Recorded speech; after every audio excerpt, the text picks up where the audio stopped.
Bom dia! Bom dia! Nós estamos vivos porque a misericórdia do Senhor se renovou nessa manhã para cada um de nós. E a palavra de Deus é verdadeira e fiel. Bom dia para você, a misericórdia de Deus também alcançou a sua vida nesse dia. Por isso o Espírito do Senhor te trouxe para assistir esse vídeo. Você é muito bem-vindo aqui. Eu estou acompanhada com meu esposo. Bom dia, querido. Bom dia! Bom dia a todos vocês. É uma grande bênção que nós temos de estar aqui reunidos e Deus tem grandes coisas preparadas para nós esse dia. Amém. Vamos buscar a presença desse Deus então? Vamos orar? Senhor nosso Deus, muito obrigado, porque o Senhor nos deu mais um despertar e uma oportunidade de estar em sua presença. Sim. Que nós possamos ser abençoados ao fazer um culto a Ti agora. Que o Senhor fale ao nosso coração e também que o Senhor aceite a nossa adoração a Ti neste momento. Em nome de Jesus. Amém. Amém. E por ser muitas as oportunidades que nós temos e as bênçãos, nós vamos cantar um hino a Deus, porque é muito lindo isso que Deus nos deu, e Deus nos deu também belos hinos. Vamos cantar o hino 249. Ó, que belos hinos Deus nos deu.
E agora é o nosso momento especial do verso bíblico. Você percebe que nós andamos a Bíblia inteira, a gente sabe um pouco lá do que tem nos livros do início, ali do meio, no Novo Testamento.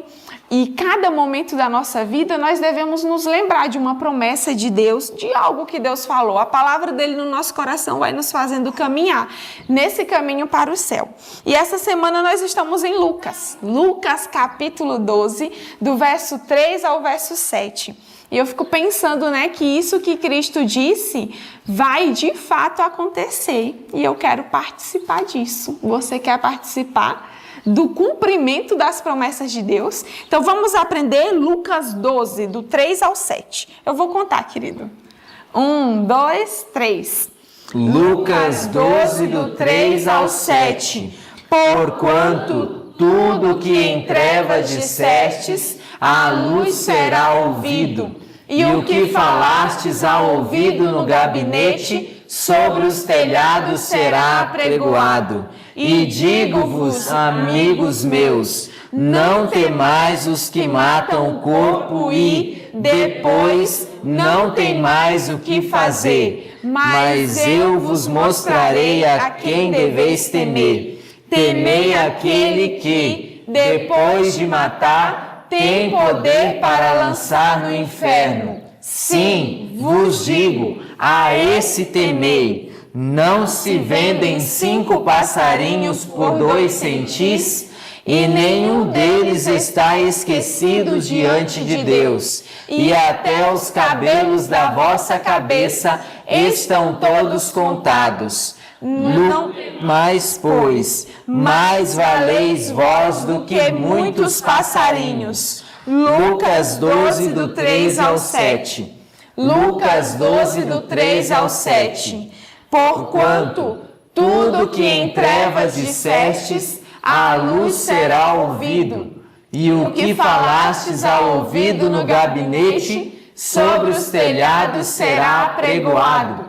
E digo-vos, amigos meus, não temais os que matam o corpo e, depois, não temais o que fazer, mas eu vos mostrarei a quem deveis temer. Temei aquele que, depois de matar, tem poder para lançar no inferno. Sim, vos digo, a esse temei. Não se vendem 5 passarinhos por 2 centis, e nenhum deles está esquecido diante de Deus. E até os cabelos da vossa cabeça estão todos contados. Não temais, pois, mais valeis vós do que muitos passarinhos. Lucas 12, do 3 ao 7. Lucas 12, do 3 ao 7. Porquanto tudo que em trevas dissestes, à luz será ouvido, e o que falastes ao ouvido no gabinete, sobre os telhados será apregoado. E digo-vos, amigos meus, não temais os que matam o corpo e, depois, não temais o que fazer, mas eu vos mostrarei a quem deveis temer. Temei aquele que, depois de matar, tem poder para lançar no inferno. Sim, vos digo, a esse temei. Não se vendem 5 passarinhos por 2 centis, e nenhum deles está esquecido diante de Deus. E até os cabelos da vossa cabeça estão todos contados. Não temais, pois, mais valeis vós do que muitos passarinhos. Lucas 12, do 3 ao 7. Amém! E sabe que eu li esses dias, e eu sei que você leu também, é bem possível, ali no capítulo O Sermão da Montanha. Ali, Ellen White diz que Deus tem um livro, é o livro da providência. E no volume da vida tem uma página para cada um de nós. Então, ali estão o número de fios de cabelo que nós temos. Ali estão também todas as coisas da nossa vida. Então, o Senhor não nos esquece em nenhum momento. Nunca estamos ausentes do pensamento de Deus. Que coisa linda saber disso, né? Amém. Amém? Então, nesse momento, nós teremos o nosso estudo. Que Deus abençoe. Tenha um bom dia. Bendito seja o nome do Senhor por causa do ano bíblico. Eu tenho o privilégio de ter o ano bíblico na mão. Você tem o seu livrinho? Se você não tem, você tem que ir lá nos primeiros capítulos do ano, tá bom? Nos primeiros dias do ano, você vai ver que a gente postou lá para você colar dentro do seu celular, no seu computador, mandar fazer uma cópia, na minha época era Xerox, mas você manda fazer uma cópia, tá bom? Para você ter esse material prontinho para você ir seguindo. Daqui a pouquinho nós estamos passando da metade do ano, não é? Como passou rápido, não foi isso? E você leu bastante? Você leu tudo? Está envolvido nas mensagens do Senhor? Eu queria lembrar você do que estudamos ontem, do que temos estudado esses dias. Eu não sei onde é que está a minha coisinha de passar aqui, já está aqui? Olha só, essas tecnologias ajudam a gente que só. Pode colocar aí, Luan. Luan vai colocar uma imagem para vocês lembrarem do que estudamos. Abra sua Bíblia, por favor, no livro de Marcos, capítulo 12, que é uma das informações que asseguram o que Amós já tinha dito no Velho Testamento que aconteceria com o povo de Israel, né? O Senhor Deus, na sua misericordiosa bondade, no seu cuidado, no seu amparo para conosco, deu para Amós algumas visões do que aconteceria. Eu não sei se vocês se lembram que o Senhor Jesus tinha falado no dia de ontem sobre isso com os fariseus. Antes, porém, dá uma olhadinha em Marcos capítulo 12, onde o Senhor Deus, ao nos instruir, ele fala sobre a parábola dos lavradores homicidas. Lavradores homicidas. Você já parou para pensar nesse tipo de título? Lavradores homicidas. Nós somos tentados a dizer assim, ainda bem que não é comigo, né? Ainda bem que não é de mim que Jesus está falando. Puxa, já pensou alguém com ser o fruto ou o responsável por Jesus ter que dizer esta parábola? E Jesus então comenta o tributo a César, né? Quando aqueles homens foram enviados a Jesus, aqueles saduceus bonzinhos e jovenzinhos, e então Jesus mandou pegar um tributo a César e mostrar, né? De quem é a esfinge? De quem é a esfinge na moeda que vocês estão na mão, né? Aí eles disseram de César, e eu estou mostrando para vocês agora uma moeda daquela época. Aqui na Escola de Profetas nós temos uma moedinha do tempo antigo, só uma, né? Essa moedinha que a gente tem do tempo antigo não é essa daí, é uma outra da época de Constantino, mas esta que vocês estão vendo é real, é verdadeira, foi resultado das escavações, do material daquela época. E foi sobre uma moeda dessa que Jesus estava falando, quando Marcos, no capítulo 12, verso 13 em diante, comenta a respeito disso. E então, ali no verso 18 de Marcos 12, o Senhor Deus está tendo uma conversa com os saduceus, né? Conversando com eles, porque eles não acreditavam na ressurreição, não é? Não era assim? Eles não tinham nenhum tipo de... aliás, as crenças deles eram meio diferentes das dos fariseus, né? Avante, você vê o maior dos mandamentos. Dá uma olhadinha nessa imagem. Jesus falou sobre isso, né? Vocês estão vendo? Ele não comentou sobre o maior dos mandamentos, que hoje muita gente usa e julga que estes mandamentos, os 10 de lá do Antigo Testamento, foram reduzidos a 2. O que Jesus estava falando era exatamente o contrário. Jesus estava dizendo que os 10, olha bem, dependem destas duas informações. Bom, os 4 primeiros mandamentos, olha aqui, ó, não terás outros deuses diante de mim, não farás para ti imagem de esculturas nem as adorarás, não tomarás o nome do Senhor teu Deus em vão e lembra-te do dia do sábado para o santificar, está associado à primeira parte que Jesus falou, amar a Deus sobre todas as coisas. Não é interessante isso?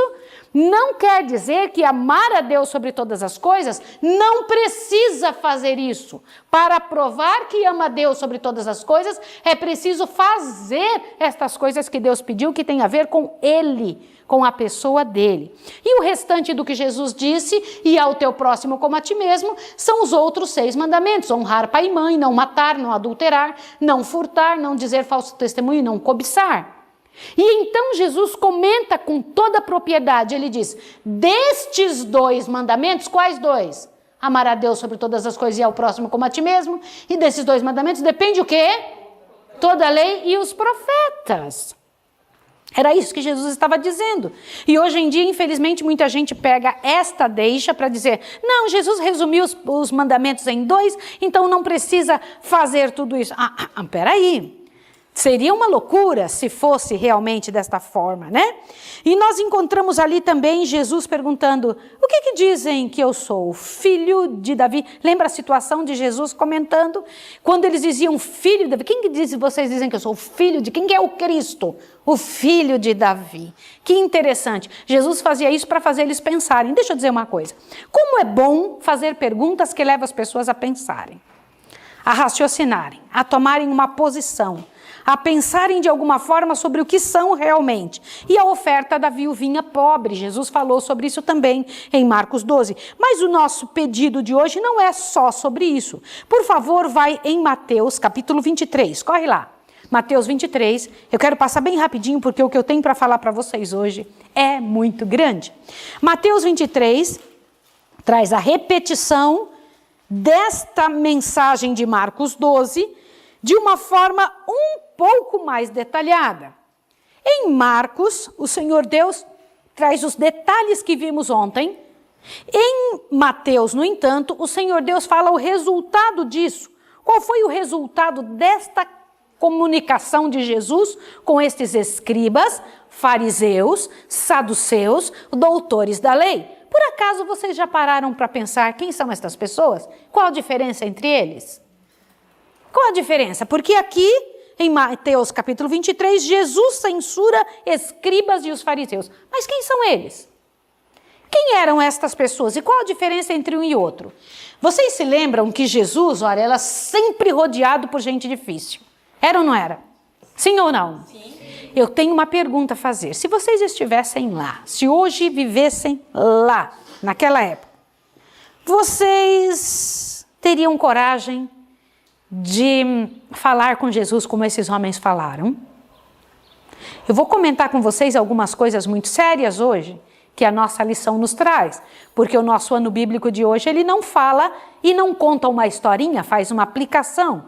Não era há pouco tempo que aqueles homens estavam incomodando Jesus, sempre inquirindo, sempre fazendo perguntas capciosas para colocar Jesus em problemas, para trazer dificuldades sobre ele. O povo se admirava que os príncipes, os principais da nação não acreditavam em Jesus. Como pode? Ele fala de uma maneira tão clara, tem uma mensagem tão clara, mas por que é que ninguém acredita nele? Por que os nossos principais, por que aqueles que a gente seguiu durante tantos anos não acreditam neles? E vocês sabem, né? Aqueles homens estavam sempre preparando armadilhas para Jesus.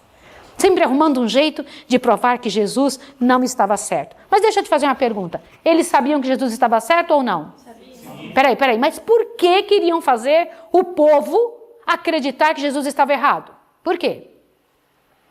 Eles sabiam que Jesus estava certo, mas por que estes homens judiavam tanto de Jesus e queriam passar a ideia que Jesus estava errado? Respondam para mim. Queria que Jesus perdesse a popularidade, mas por quê? Eles eram egoístas? É mesmo? A mente guiada pelo inimigo, eram egoístas, queriam terminar com a popularidade de Jesus. E que mais? Mas por que eles tinham esse egoísmo? Por que queria terminar com a popularidade de Jesus? Por que se deixavam dirigir pelo capeta, né?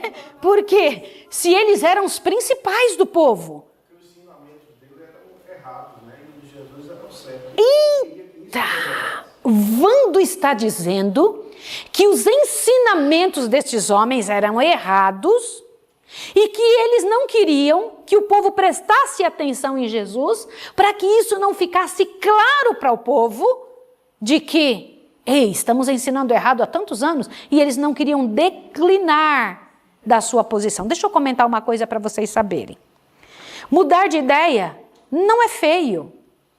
Você não tem um compromisso com o erro, você tem um compromisso com o que é certo. Então não se preocupe em mudar de ideia. Pode mudar de ideia. Se você falou tantos anos uma coisa e depois descobriu que não é, muda de ideia. Qual é o problema? Sim ou não? Sim. Não é uma beleza isso? Você não pode se sentir assim vendido para o Galileu. Não precisa sentir isso. O compromisso é com as coisas certas, com o acerto, não com o erro. Entenderam? Mas não era de pouco tempo que eles estavam incomodando Jesus. Desde quando Jesus era criancinha, é que Jesus era incomodado. Sim ou não? Gente, a vida de Jesus foi uma vida de incômodo todo o tempo. Lá estava Jesus sendo judiado, machucado, incomodado. E Jesus estava ali explicando. E então Jesus olha para aquele povo a quem ele tinha mostrado a dracma, o dinheirinho lá de César, a quem ele tinha comentado que ele era o filho de Davi. Aí ele fala, espera aí, eu vou ter que ser mais claro um pouco. Até agora eu tenho sido muito calmo, mas de agora em diante eu preciso falar com muito amor, mas falar a verdade. Tem um trabalho maior que eu preciso dizer. Aqueles homens que estavam ali, aqueles fariseus, aqueles saduceus, aqueles doutores da lei, aqueles essênios, aqueles escribas.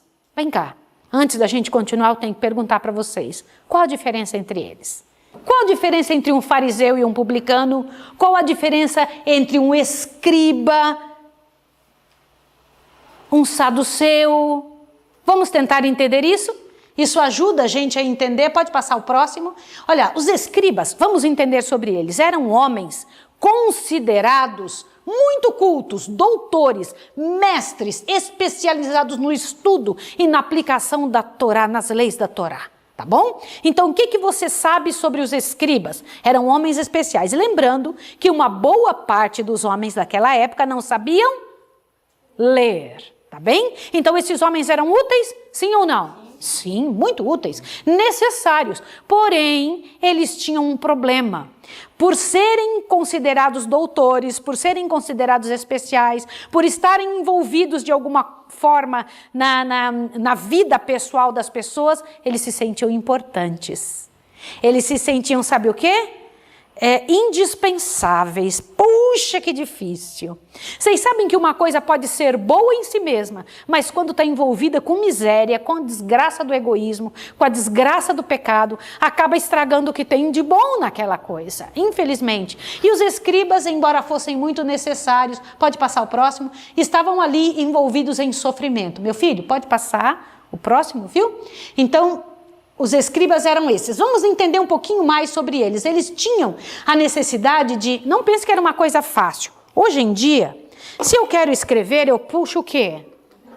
E o que mais? Pego um pedaço de papel, rapidinho, em 2 segundos está na minha mão, papel e caneta, lá vou eu e faço. Hoje em dia eu tenho um material dentro do meu computador, o PowerPoint, eu me invento, eu crio e eu faço. Mas naquela época, eles tinham que pegar tabuinhas, minha gente. Tabuinhas, escrever em tabuinhas de barro, em tabuinhas de pedra, em papiros e correr para poder conseguir escrever, cunhar as letras naquele material. Não era fácil, não. Hoje eu estava tentando colocar aqui no meu livrão os detalhes e eu estava procurando canetas de cor diferentes para que eu pudesse encontrar a ideia que eu queria. Naquela época, você acha que eles tinham canetas de cor diferentes? Escribas sofriam para fazer o seu trabalho. Mas Satanás odiava eles. Satanás tanto odiava que tentou fazer com que eles aprendessem da forma errada. Eles gostavam de quem? Passa avante, dá uma olhadinha. Escribas eram aqueles que tinham incumbência de escrever a lei e explicá-la, tá? Agindo como os fariseus, tá aí o problema. Agindo como quem? Como os fariseus, tá? Agindo como os fariseus, participando dos seus princípios e de sua aversão aos inovadores, recebiam de Jesus a mesma reprovação. Entenderam? Infelizmente, os escribas, eles eram úteis, mas eles acabaram estragando a sua utilidade, vivendo como os fariseus. O que mais? Vamos dar uma olhadinha em outro grupo. Quem eram os fariseus? Os fariseus seguiam a tradição escrita. O que é tradição? Tradição não é o que está na Bíblia. Era o que foi passado durante aquele tempo intertestamentário. Vocês se lembram disso? Lá naquela época, depois do exílio, estão lembrados disso? Aquela época que eles inventaram algumas leis, os fariseus seguiam estas tradições. E o que eles seguiam também? O Antigo Testamento e a tradição oral acrescentada à lei. O que mais? Se opunham à teologia dos saduceus, crendo em anjos e na ressurreição dos mortos. E o farisaísmo se resumia em viver em conformidade com a lei. Se sentiam separados. Quer ver uma coisa interessante? Deixa eu passar para esse lado para ficar mais fácil, tá? Olha só. Fariseus, do aramaico perushim, que significa os separados. Eu queria que vocês começassem a pensar quem é um grupo parecido com isso hoje. Eu quero que vocês pensem, porque tudo isso era judeu, todo mundo era da igreja da época, mas eram grupos separados que criam em coisas, como hoje a adventista não está cheio de grupos diferentes, hoje nós temos adventista que crê que tem que ser de uma forma, adventista que crê que tem que ser de outra, adventista que crê de outra maneira ainda, já notaram? Quem seriam os fariseus de hoje? Presta atenção, eles surgem como partido político, eram formados por leigos, empresários da classe média e alguns escribas, fariseus destacados no Novo Testamento. Quem que eram? Nicodemos, Gamaliel e quem mais? Paulo, nosso irmão Paulo era um fariseuzão, tá bom? Ainda bem que foi alcançado pelo Senhor e conspiravam para matar Jesus. Né? Vamos ver mais um pouco, pode passar o próximo. Saduceus, quem eram? Seguia apenas a Torá. Lembra que os fariseus seguiam as tradições. Esse seguia só o quê? Torá. Nada de tradição. Rejeitavam a tradição oral, aquele negócio que passava de pai para o filho. Não, não, não. Só creio no que está escrito. Entenderam? Parece bom até aí, não parece? Mas vamos ver a besteira. Olha, o próximo. Não criam na ressurreição dos mortos. E que mais? Nem na predestinação, em oposição aos fariseus. Viviam brigando. Gente, eles se encontravam, adivinham o que acontecia? O que acontecia quando eles se encontravam? Era um choque o tempo todo, brigavam o tempo todo, por quê?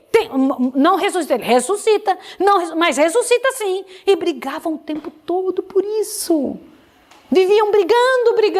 O que mais? Os saduceus dominavam o templo e eram partidários da ocupação romana. Eram formados pela alta classe dos judeus. Eram os mais poderosos, era gente de mais dinheiro, eram muito poderosos, tá bem? Os fariseus eram classe média, os saduceus eram riquíssimos. Entenderam isso? Vamos entender agora. Saduceus, do hebraico, significa os justos, tá bom? Olha lá, surgem como partido político também, eram formados por sacerdotes e sumos sacerdotes. Olha lá, saduceus destacados no Novo Testamento. Caifás era saduceu. Tá bom? Aquele Caifás que você está pensando mesmo. É ele, tá? Conspiravam para matar Jesus. Que interessante. Algumas coisas parecidas entre eles, tão diferentes, mas tinha um negócio parecido aí entre eles, não tinha? Avante, mais um pouquinho. Vamos lá. Crença dos saduceus. Olha, vamos prestar bem atenção. Eles eram extremamente o quê? Autossuficientes, ao ponto de negar o envolvimento de Deus na vida cotidiana. Eles diziam, Deus criou a gente e largou a gente que decide o que vai fazer. Eles eram autossuficientes. O que mais? Eles negaram qualquer ressurreição dos mortos. Eles negaram qualquer vida depois da morte, defendendo a crença de que a alma perecia com a morte. Eles acreditavam que não há qualquer penalidade ou recompensa depois da vida terrena. Eles negaram a existência de um mundo espiritual, ou seja, anjos e demônios. Eles não acreditavam nisso. Entenderam? Imagina, não existe esse negócio, tudo isso é enrolação. Eles falavam. Avante, mais um pouquinho agora. Presta atenção. Vamos lá agora entender um pouquinho mais? Vamos lá, vamos ampliando. Lembra indo do micro para o macro, tá? Então vamos entender. Olha os grupos na época de Jesus. Vamos lá, lê comigo. Saduceus, fariseus, quem mais? Essênios, zelotes e herodianos. Vocês ouviram esses nomes no ano bíblico? Sim, vamos entender quem são? Vamos lá, nós já sabemos quem são os saduceus, já sabemos quem são os fariseus. Vamos ver os essênios? É o terceiro lá. Quem são os essênios? Entendiam que a vida urbana e religiosa dos judeus da sua época era mundana, vivendo isolados, buscando uma espiritualidade elevada. Essênios viviam no deserto. Eles achavam que quem vivia na cidade era mundano e se mandava para o deserto. Entenderam isso ou não? Tudo que eles viam no povo que vivia, na verdade eles não queriam nada que fosse moderno naquela época, imagine hoje, né? Entenderam? Então eles viviam isoladíssimos, compreenderam? Eram os essênios, tá? Os zelotes, gente, quem que vocês se lembram que era zelote? Zelote, Simão Zelote. Peraí, Jesus tinha gente assim no meio dele? Tinha. Jesus não se importa que você venha para ele. Agora ele te muda e você se transforma. Né? Olha que coisa bonita. Vamos ver lá quem eram os zelotes? Acreditavam que a submissão a Roma fosse traição a Deus. Eram o terror dos soldados romanos. Por quê? Porque eles falavam, comigo é na espada mesmo. Eles diziam, comigo é na espada. Vem para você ver. Eles achavam que Deus aceitava que se ganhasse na força o reino de Deus, né? Que mais?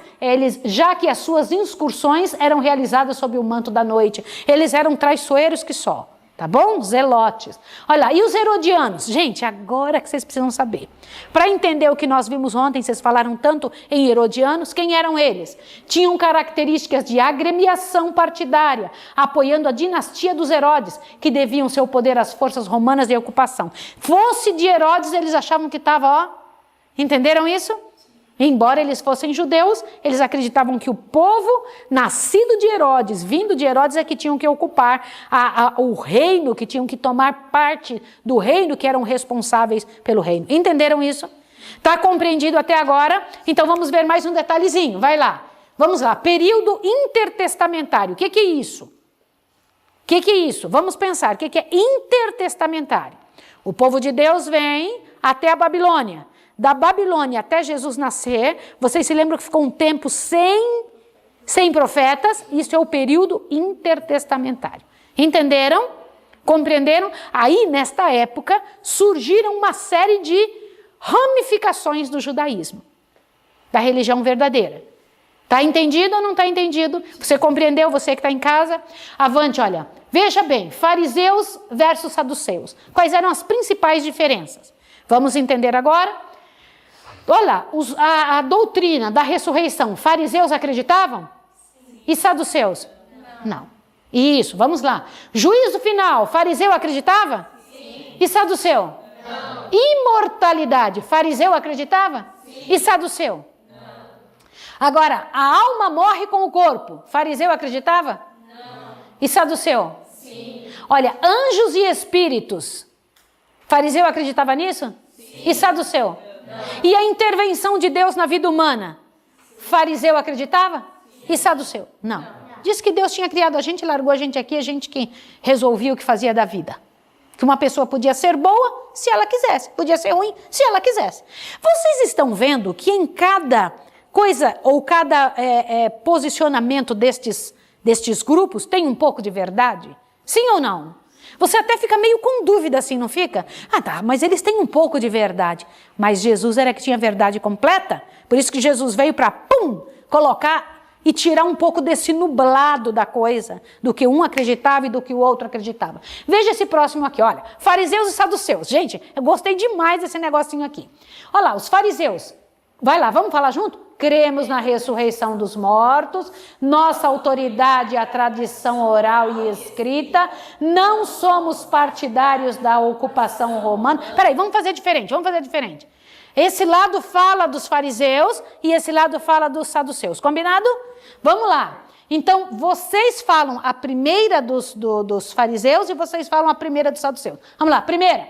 Cremos na ressurreição dos mortos. Não cremos na ressurreição dos mortos. Nossa autoridade é a tradição oral e escrita. Nossa autoridade é apenas a Torá. Não somos partidários da ocupação romana. Somos partidários da ocupação romana. Nossa ênfase é a obediência à lei. Nossa ênfase é no tempo. Olha lá. Nossos rebanhos são as massas. Nossos rebanhos são os ricos. Somos leigos e empresários. Somos sacerdotes. Peraí. Unimos-nos no interesse comum. Perseguir a Jesus e sua igreja. Tudo diferente do que acreditavam, mas tinha uma coisa que eles tinham em comum, qual que era? A amizade só existe entre os bons. O que existe entre os maus é cumplicidade. Eles brigavam entre si pelo que acreditavam, mas na hora de correr atrás de Jesus, quem que os estava impulsionando? Quem que era? Satanás. Sem dúvida nenhuma, tanto um grupo quanto o outro. Avante, um pouquinho mais. Observe isso aqui, principais diferenças entre eles. Vocês estão vendo ali, tem até um pouquinho ali. Eu tenho os fariseus, saduceus, zelotes e essênios. Vamos fazer isso para que vocês não tenham dúvida. Vocês não podem ter dúvida, porque vocês são estudantes. Diz o quê? Fariseus era um partido judaico. Eles eram populares, boa parte do grupo foi criticada por Jesus. E saduceu, partido judaico também. Eles eram aristocratas, não criam na ressurreição nem anjo. E zelotes, eram nacionalistas. Nossa, importante é a nação, tá certo? Eles possuíam ideias de independência de Roma, zelavam pela liberdade de Israel, por isso zelotas, tá bom? Avante, agora, os essênios eram um movimento. Qual a diferença? Olhe bem o que eu vou falar. Qual a diferença entre uma religião e um movimento? O que é um movimento? Os essênios eram um movimento, habitavam no deserto, eram sectários e eram ascetas. Eles falavam, não quero saber, eu não acredito no que vocês acreditam, quero ficar sozinho, meu negócio é ficar lá no deserto, eu quero estar longe de vocês, vocês são todos impuros, não quero saber de vocês. Placa de igreja não salva ninguém, acabou. Entenderam isso? Compreenderam ou não compreenderam? Vocês têm que gravar isso para na hora de ler, na hora de estudar, vocês saberem de quem Jesus está falando. E porque ele se dirigia, de certa maneira, para cada grupo. Vocês entenderam o que eu estou falando? Como é que ele falava com o fariseu? Como é que ele falava com o saduceu? Como é que ele falava com o escriba? Entenderam? Ele tinha que falar desta maneira. Avante, mais um pouquinho, para vocês entenderem. Agora eu vou perguntar uma coisa para vocês. Vocês sabem o que é isso aí? Vocês sabem o que é isso ou não? Gente, mas isso não parece engraçado? Este primeiro homem aqui, ó, eu tenho certeza que se não fosse esse livrinho na mão e este menininho vestido de judeu, você nunca, aliás, também se não fosse o quipá, você nunca iria dizer que este homem é algo mais do que um soldado. Não parece um soldado? Sim ou não? Sim. Mas vocês sabem por que ele está usando isso daqui nos braços, isso daqui na cabecinha do menino, isso aqui nos bracinhos do menino? Para gravar o quê? Gravar a lei. Foi isso que Jesus estava falando. Jesus viu a maneira como os saduceus, os fariseus, os doutores da lei, os escribas ensinavam errado o povo. Ele falou, eu preciso explicar para vocês, eu pedi para vocês guardarem entre os olhos a minha lei, para que vocês amarrassem ali no braço. Mas isso não era literal, Jesus estava pedindo que isso fosse feito, olha que interessante, dentro da mente, no braço, na mão forte. E eles faziam o quê? Amarravam no corpo, gente. Vocês sabiam disso? Eles faziam isso para serem vistos diante do mundo, para serem vistos diante das pessoas, para que tivessem, e até hoje se faz isso.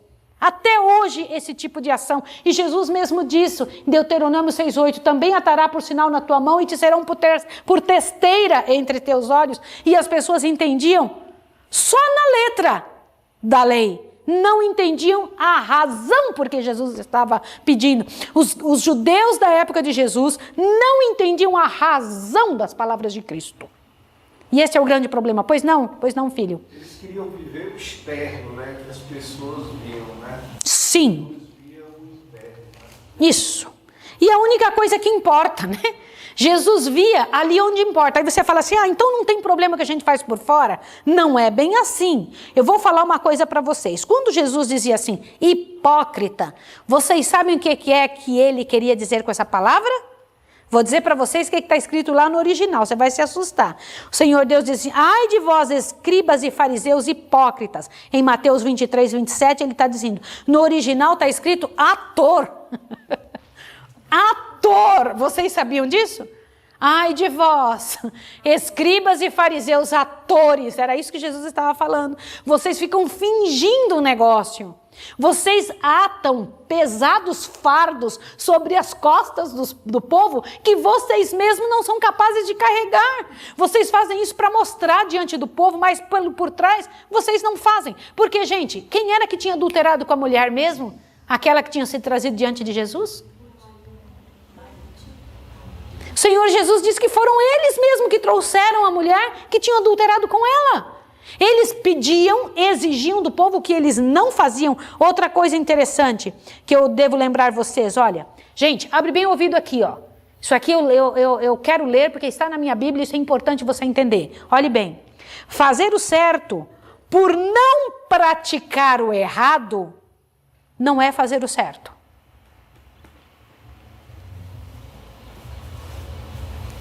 Bora, eu quero que vocês todos pensem nisso. É tão gostoso ver aqui a carinha de vocês fazer bem assim. Bora? Para pensar. Vamos juntos nessa ideia aqui. O que Jesus estava dizendo para aquelas pessoas? Ó, fazer o certo por não praticar o errado não é agir certo. Quer ver o que mais? Ser bom para não ser mal não é ser bom. Vocês ouviram isso ou não? Espera aí que eu vou fazer de tudo agora para ser bem bonzinho. Só para eu ser aceito, só para eu ser visto, só para eu ser amado, só para eu ser querido, só para todo mundo achar eu legal. Isso não é ser bom. Ser bom, fazer o certo, é o resultado da transformação de um caráter. A pessoa que é boa, só com quem ela gosta, ela não é boa. Ela tem uma preferência. Quer ver agora? Vai lavando. O interno Sim. é o que é de fato o verdadeiro. O externo é a reflexão do interno. É isso mesmo. É o que está dentro. Deus só vai existir nisso que você falou. Que o interno, o que está lá dentro, tem que refletir por fora. Não é o externo que importa para Deus. Só o externo importa quando é um reflexo do que está por dentro. Do que está lá no fundo. Então uma pessoa que é boa para parecer boa, ela não é boa. Uma pessoa que faz o certo só para tentar, não, eu vou fazer o certo porque é certo, ela não está fazendo o certo. Ela está sendo obrigada a fazer o certo, ela não foi transformada. Vocês entenderam a situação? Isso é muito delicado. E quando a gente para pensar nisso, meu coração ferve. Fala, Senhor, o Senhor Deus nos ensina a verdade a partir de seu início. Quer ver um outro detalhe? Pode passar o próximo. Observa mais esse detalhe aqui. Olha isso aqui, ó. Guardai-vos dos escribas. Ele falando para o povo, cuidado com os escribas. Quem que eram os escribas? Aqueles que ensinavam a lei, lembra disso? Os sábios, os doutores da época, ó. Cuidado com os escribas, que gostam de andar com vestes talares e das saudações nas praças. Olá, como vai? Eu sou tão importante com as roupas. Eram respeitados pela roupa que vestia, né? Tá, olha lá. Olha, e dos primeiros cadeiras na sinagoga. Eles eram, isso eu não sei que vocês sabem, que se guardavam as melhores cadeiras para eles. Porque eles eram importantes, toma aqui o primeiro lugar, senta aqui e tal, você vai ficar na frente e tal. E que mais? Olha lá. E nas sinagogas e nos banquetes. E devoram as casas das viúvas. E para justificar fazem longas orações. Estes sofrerão juízo maior. Gente, isso daqui me impressionou demais na lição de hoje. Como assim? Eles roubavam as viúvas, ganhavam dinheiro das pessoas, porque as pessoas os admiravam e davam dinheiro a eles. Para quê? Para eles gastarem com sua própria, com algo próprio, com algo para si. Vocês sabiam disso? Isso é coisa muito séria. Muito, muito, muito séria. Na verdade, eles diziam assim, faço o que eu digo, mas não faço o que eu faço. Não era assim? Mas também eles diziam, me dá aqui o seu dinheiro. E em troca disso eles faziam longas orações para justificar que tinham recebido o dinheiro. Longas orações. E depois ia gastar como queria. Não era para pobre nenhum. O Senhor Deus disse que estes receberiam um juízo pior do que todos os outros. Pois não, Wanda? Pois não. Eles criavam fardos pesados, né? Veja que eles tinham o poder da pena. Tinham. Né? E com isso, Eles criavam situações assim, que os mandamentos, as coisas que Deus realmente queria para o homem se tornava um fardo, um peso, né? Através da pena deles, que eles eram os que escreviam, né? Então eles criavam coisas que eram cômodas a eles, mas não eram o que Deus realmente queria para o homem. E mais, Wanda, eles eram importantes, acreditados. E por serem acreditados, eles abusavam disso que eles recebiam do povo, como resultado daquilo que eles eram, né? Os importantes do local, os importantes. eles eram instrumentos do inimigo Claro! para deturpar a pureza da vontade. Instrumentos de Satanás. Instrumentos usados por Satanás. Que coisa terrível. Por isso que Deus disse, vocês receberão um juízo mais duro do que os outros, por fazerem isso com os coitados que colocam dinheiro nas suas mãos. Mas por que Deus queria que eles praticassem as coisas ao invés de só falar? Olha que coisa linda. À medida que a palavra de Deus é meditada e posta em prática, o homem todo é enobrecido. Quanto da gente é enobrecido? Todo, o homem inteiro. E Jesus depois disse assim, não chame ninguém de pai, nem de mestre, nem de reverendíssimo, nem de santíssimo. Não fale assim para as pessoas. Quem é que no mundo se chama assim? Santo pai, santo padre. Quem que se chama assim? Reverendíssimo, santíssimo. Jesus falou, não faça isso. Olha, avante, dê uma olhadinha. A ninguém chamei de pai, mestre ou reverendíssimo. O maior entre vós será o servo. Este foi o ensinamento de Jesus. E disse isso para o povo. Eu não sei se vocês sabem que Jesus não está falando para fariseu, nem para saduceu, nem para escriba, nem para essênio, nem para zelote, nem para ninguém. Ele está falando para o povo comum agora. Ele deixou aquele povo lá tudo olhando para ele assim, ó, paralisado, e começa a falar para o povo contra aquele gentício. E estava falando com toda abertura. O que mais? O que mais trará condenação na hora do juízo? Olha, percebam bem. Usar a religião para interesses próprios. Usar a religião para ganhar dinheiro, usar a religião para facilidades, para posições, para condições melhores e para enganar os semelhantes. O Senhor Deus disse que a pessoa receberá um juízo especial. Avante, um pouquinho mais. E então ali foi que Jesus olhou e falou bem assim, enquanto Jesus falava, quem que apareceu? Uma viúva pobre. Ela veio com 2 moedinhas, envergonhada, escondida por entre as coisas, e veio bem devagarinho, assim, sem para ninguém ver, jogou 2 moedinhas e saiu. Quando ela saiu, ela encontrou o olhar de Jesus olhando para ela bateu o olho nele e falou, ai, que vergonha. Vocês sabiam disso? Sabia que foi desse jeito? Eu fiquei impressionada de ver esse detalhe. Diz que ela foi colocar as 2 moedinhas, enquanto Jesus estava falando isso, foi colocar as 2 moedinhas e Jesus pegou e parou e olhou na frente dela e ela saiu, olha o olhar de Jesus. E diz que o olhar de Jesus tinha tanto amor e ele diz o seguinte, olha bem o que foi que Jesus falou. Ai, gente, que coisa linda. Ele disse, o Salvador chamou a si os seus discípulos e convidou-os a notar a pobreza da viúva. Então soaram os ouvidos dela suas palavras de louvor. Em verdade vos digo, que esta lançou mais do que todos, esta pobre viúva. Lucas 21:3. Aí quando ela ouviu isso, ela falou, ai, as minhas 2 moedinhas são importantes. Eram as moedas mais simples, eram as mais pobrinhas, mas era todo o mantimento que ela tinha. Vocês sabiam disso? Era tudo que ela tinha, era comida, era pão na boca. Era uma viúva, não tinha ninguém para dar isso para ela. E quando Jesus disse isso, falou, é isso daí que eu quero. Eu quero que vocês façam isso. Eu quero que vocês tenham esse tipo de posicionamento. Muitas vezes nós achamos que o nosso trabalho, por ser trabalho simples, por ser um trabalho desgastante, por ser um trabalho que exige sacrifício, nós estamos sendo massacrados ou estamos sendo escravizados. Mas olha o que Jesus diz. E eu quero ler isso daqui para você ouvir. Diz assim, é o motivo que dá sentido às nossas ações, assinalando-as com ignomínia ou elevado valor moral. Não são as grandes coisas que todos os olhos veem e toda língua louva que Deus considera mais preciosos. Os pequenos deveres cumpridos com contentamento. Como é que é? Os pequenos deveres cumpridos com o quê? De novo eu vou falar então. Fazer um trabalho só para tirar da frente, presta atenção, vou fazer porque é minha obrigação. Não é fazer do jeito que Deus quer.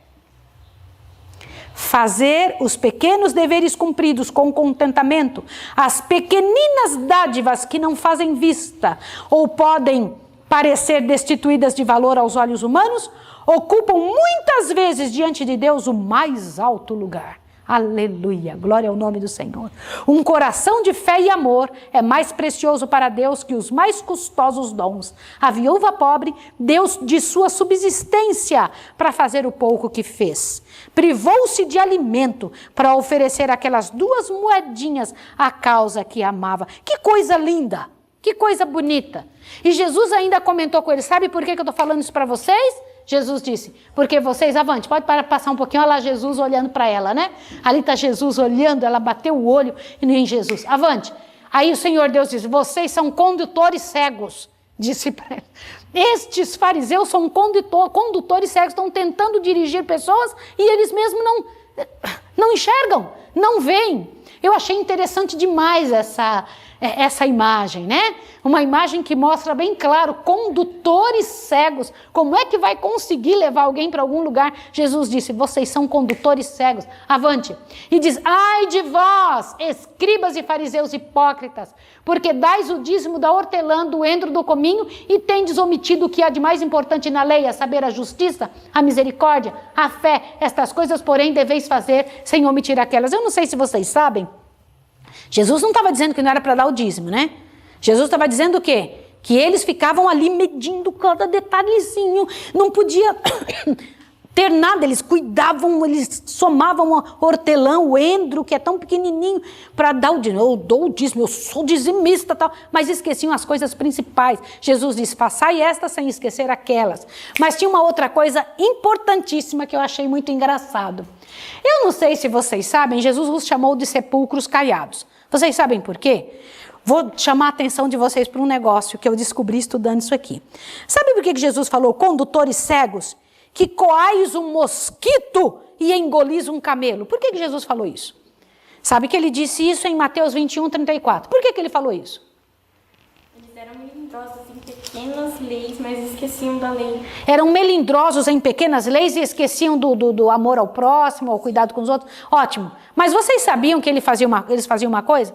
1, 2, 3. Vocês vão saber um negócio muito legal. Ó, presta atenção aqui. Foram a extremos injustificáveis. Só porque eles queriam parecer justos, eles tinham extremos injustificáveis. Quais? Te assusta agora, ó. Entre outras coisas, tinha o povo que coar toda a água que ia usar. Coar a água que ia usar? Como assim? Sabe por que eles tinham que coar a água? Para que não contivesse ela qualquer pequenino inseto, o qual poderia ser classificado entre os animais imundos. Jesus, comparando essas fúteis práticas com a magnitude de seus pecados reais, disse aos fariseus, condutores cegos, que coais um mosquito e engolis um camelo. Vocês entenderam que eles não podiam beber água se eles não coassem tudo? Vocês sabiam disso? Porque podia ser que tivesse algum insetinho bem minúsculo. Gente, já pensou um povo que tinha que coar tudo porque não podia? Então, e isso era a lei. Se não fizesse isso, não ia para o céu. Eu queria que vocês estivessem aqui para olhar a cara de vocês bem assim. É sério ou não é? Condutores cegos, sepulcros caiados, parecem bom por fora, mas por dentro estão podres, Jesus falou. Vocês estão podres por dentro. Outra coisa ele falou, isso aqui eu acho extremamente significativo. Gente, para mim, aqui está, por isso que eu escrevi várias vezes, extremamente significativo. Extremamente significativo. Por quê? Aqui está a parte principal. Olha só, Jesus disse em Mateus 23, ou vocês mudam de vida, ou vai recair sobre vós, o quê? O sangue derramado sobre a terra, desde o sangue do justo quem? Abel, até o sangue de Zacarias, filho de Baraquias, a quem matastes entre o santuário e o altar. Deixa eu fazer uma pergunta. Por acaso eles tinham conhecido Abel pessoalmente? Não. Eles tinham conhecido esse outro profeta? Irmãos, deixa eu perguntar uma coisa para vocês. Por favor, em nome de Deus, do que Jesus está querendo falar? Disse, vocês serão culpados desde o sangue de Abel até agora. Irmãos, quando eu li isso, quando eu entendi isso daqui, eu me assustei. Vocês sabem o que Jesus está dizendo? Que a pessoa que se mantiver como fariseu,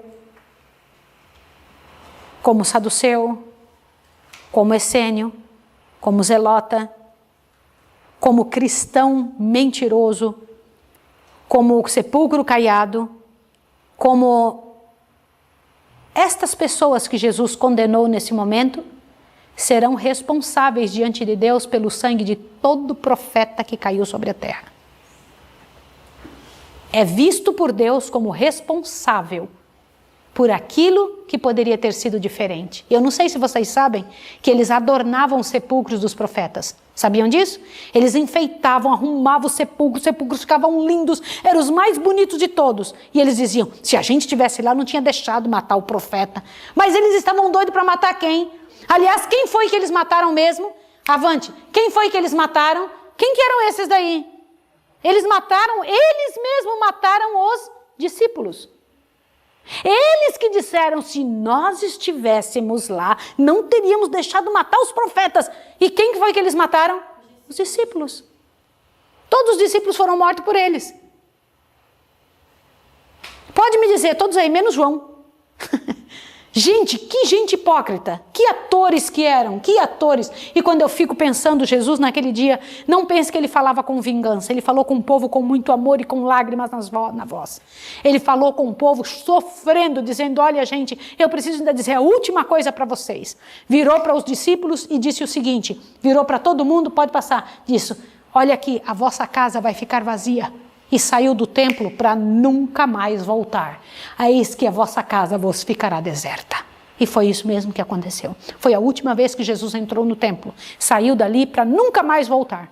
E daquele dia em diante diz que o juízo do povo de Israel tinha sido lançado diante. Gente, quando eu paro para pensar isso, Senhor Deus, mesmo dizendo com tanto amor, tantos anos que ele explicou, quantas vezes é para nós o Senhor Deus tem falado e tem dito, sai disso que você vive, sai dessa história que você vive, sai dessa maneira de pensar. Quantas vezes o Senhor Deus tem falado, usando a boca de pessoas, usando a maneira de falar da própria palavra, o espírito de profecia, usando amigos, usando púlpito, e a gente não muda, porque a gente acha que tem mais cordeiro de onde veio aquele, que de onde veio aquele cordeiro tem mais para receber. Mas a nação Israel, como nação, divorciara-se de Deus. Os ramos naturais da oliveira foram quebrados. Olhando pela última vez para o interior do templo, Jesus disse em patética lamentação: eis que a vossa casa vai ficar-vos deserta, porque eu vos digo que desde agora não me verei mais, até que digais bendito o que vem em nome do Senhor. Deixa eu fazer uma pergunta para vocês. Vocês sabiam que aquelas pessoas que estavam ali, os fariseus, vão ter que ver o Senhor voltando? Vocês sabiam ou não? Não são só os que traspassaram Jesus. São todas essas pessoas que fizeram essa maldade, essa desgraça de enganar o povo. Eles vão ter que ressuscitar e vão dizer, e vão ter que ver Jesus voltando, dizendo, vocês não vão me ver mais, até que vão dizer, bendito o que vem em nome do Senhor. Foi o que Jesus disse. E que mais? Olha bem, olha bem. Até então ele chamara o templo a casa de seu pai. Mas agora, ao sair o Filho de Deus, de entre aquelas paredes, a presença de Deus seria para sempre retirada do templo construído para a sua glória. Como? No momento em que Jesus colocasse o pé, quem que estaria saindo junto com Jesus? O próprio Deus. A glória de Deus nunca mais entraria naquele templo. Deixa eu te fazer uma pergunta para você que está em casa. Quantos anos depois disso o povo judeu ainda continuou levando cordeiros, fazendo os ritos? Mais 40 anos. E Deus não estava presente. O próprio Deus, a glória de Deus, o Senhor não estava mais presente. Olha que interessante. Daí em diante suas cerimônias seriam destituídas de sentido. Uma zombaria, os seus cultos. Como é terrível ter Deus falando com a gente tanto tempo e a gente dito não para o Senhor. Porque o Senhor Deus nunca sai, nunca abandona, sem antes ter feito todo um trabalho, um tremendo trabalho de pedido, de reclamo, de falar, não faz isso, não é assim, não é desta forma. O Senhor Deus, na sua misericordiosa bondade, na sua bondade para conosco, tem dado a chance da gente buscar ao Senhor e tem falado conosco. A Railana vai cantar agora, ela vai cantar um hino muito bonito do Inário Adventista. E eu queria que você aí em casa, que está me ouvindo, vocês que estão aqui, usassem esse momento para dizer assim para Deus, Senhor, me ajude, trabalhe comigo, faça em mim o teu trabalho, me ajude a ser cristão puro, verdadeiro, segundo o teu querer, segundo a tua maneira de pensar. Que o poder do Senhor nos encha o coração e nos fortaleça na glória e na misericórdia de Jesus. Amém. Bendito e glorioso Pai Celestial, o Senhor estava ali quando Jesus pronunciou essas palavras, esses ais sobre os fariseus. O Senhor está aqui conosco também, Senhor, e nós imploramos a Ti, faça o que for preciso, mas não permita que sejamos pessoas com essas características que estudamos hoje. Que o Teu poder esteja sobre nós, que o Senhor arranque de nós, custe o que custar, tudo isso, Senhor Deus, que o Senhor condena. Te pedimos a Tua bênção sobre o nosso coração, nossa vida, os missionários do campo, os outros ministérios. Te imploramos, Pai Santo, que em nome de Jesus, nossas ações, nossas atitudes sejam pelo Seu amor, em função daquilo que o Senhor quer, e seja a razão do Senhor ter nos transformado. Por isso, Senhor, nos transforme para a Tua glória, em nome do Senhor Jesus. Amém, Senhor. Amém. Um abraço para você que está em casa e até amanhã. Um abraço.